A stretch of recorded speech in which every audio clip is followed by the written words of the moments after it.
Fire crews have been on scene here in Old Town for more than 2 hours now. The fire has since spread to multiple adjacent buildings. Something notable about this Equal Rights Amendment is the large number of co-sponsors. If you look at the fine print, you'll see senators and representatives supporting it from all corners of the state, from Kittery to Calais. So parts of the border are more isolated than others. I'm standing in Baileyville right now, but behind me across the railroad tracks is Canada. I'm told there's a train that comes through here 2 or 3 times a day. Thank you. Thanks, JR. I made it. So everyone keeps asking me what it's like rappelling down this 100-foot building, and I can say it actually wasn't quite as bad as I thought it was going to be. The city manager says she believes this was originally intended more for magazines, but it could have applied to novels too, meaning books like this would have to be covered. We're here at the Collins Center in Orono, where we've got the wheel and we've got the hosts, Marty and Mallory, for tomorrow's auditions, who are very excited. So guys, first off, lead me through what we have here on stage. What can people expect if they come here tomorrow to audition? Only in Maine would you have a multi-day festival dedicated just to these guys. There are 9 rooms like this one at Sarah's house, and staff here say they've had people from 15 of the 16 counties in Maine stay here. But right now I'm joined with Scott Ogden, who's the communications director for the Mills campaign. So what is the feeling tonight? Have you talked to Janet Mills today?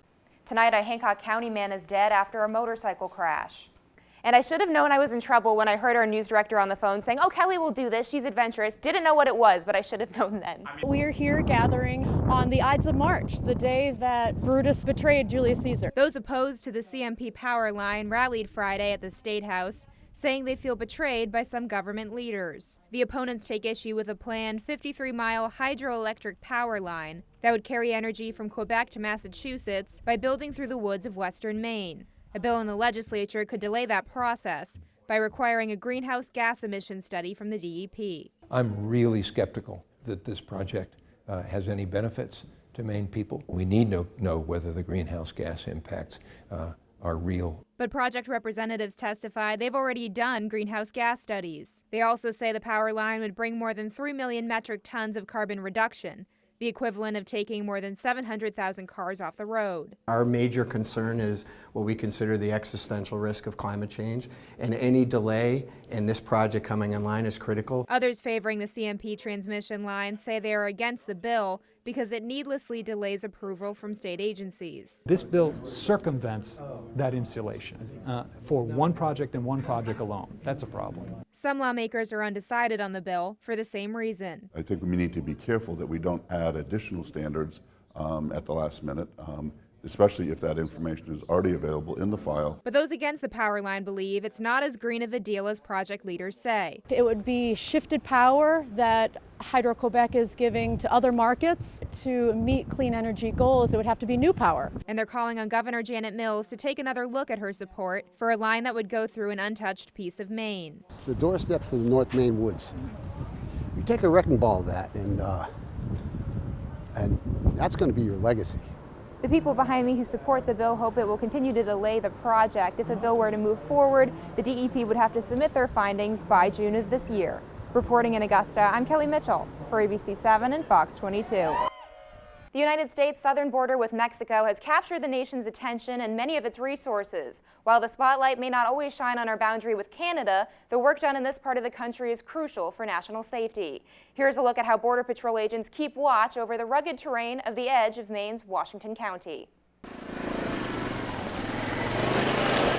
With undeveloped woodlands and choppy seas, patrolling Maine's border with New Brunswick is no easy task. Maine's a very big, beautiful state with all sorts of rural wooded area. Officials say Maine is unique in that its border patrol sector covers all of the state, not including the coastal part. The land border with Canada is nearly 300 miles. At the border of Calais and St. Stephen, New Brunswick, you'll find Customs and Border Protection officers at the physical checkpoints, while Border Patrol agents are on the ground stopping illegal activity. On the southwest border, they have a very high volume of apprehensions down there.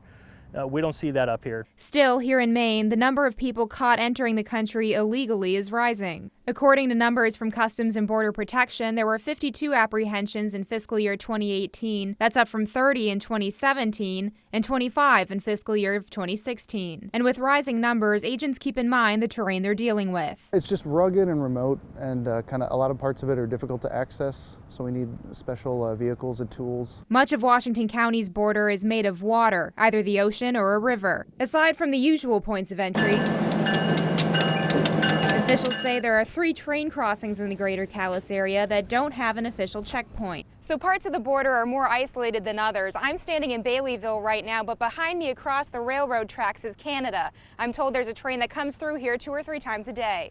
Trains from nearby paper mills are expected to check in with the port of entry in Calais, but the train is not physically inspected when it crosses the bridge. Instead, areas like this and further north closer to Houlton have technology like real-time cameras and ground sensors. The ground sensors that we have merely indicate that something is going on, but not exactly what. With the cameras, we're actually able to see what is going on. We have seen people crossing illegally just walking across the train trestles, and so we've had some people that we've arrested. Closer to Houlton, the border turns into more of a true land border. Known as the Slash, the border is a gap in the wood line between the 2 countries. Near Amity about 5 years ago, Border Patrol agents say they stopped a man associated with the Hamas terrorist group who was in the woods for 3 days. And while Maine's geography offers challenges, it aided in his capture. That happened in October, so he was kind of cold, pretty tired out there after 3 days, so he was ready to get caught. Of the 21,000 U.S. Border Patrol agents stationed nationwide, about 200 are here in Maine. They say they do the best they can with the resources they have. The geography of it is that it's a lot of area to cover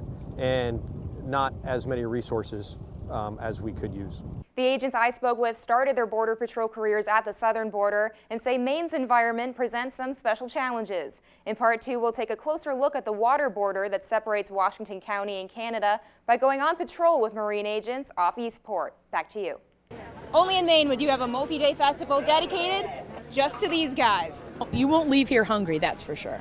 People from all over the country turned out for the 72nd Maine Lobster Festival in Rockland. We came up from South Carolina. We decided Sunday, when we heard about this, we were going. So in the car we went. We were here last year and couldn't miss it again this year.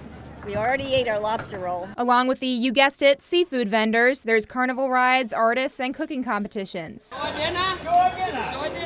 Organizers say more than 100 vendors attended this year, including some from as far as Florida. We give all of the money back to the community above and beyond our operating costs. After some controversy last year when the Sea Goddess lost her title over posts online, organizers say they've made positive changes. Some of the littlest lobster lovers agree a good time was had by all. So I am at this lobster festival, having a great time. Well, what are you guys going to eat today?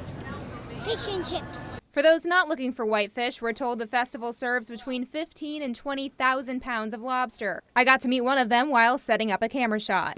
Kelly, I'd like to introduce you to Marcus. This is Marcus the lobster. The verdict is still out on why that lobster was named Marcus, but we know why people keep coming back. The community all comes together. All the people from the greater Rockland area step up and they welcome the world. Reporting in Rockland, I'm Kelly Mitchell for ABC 7 and Fox 22.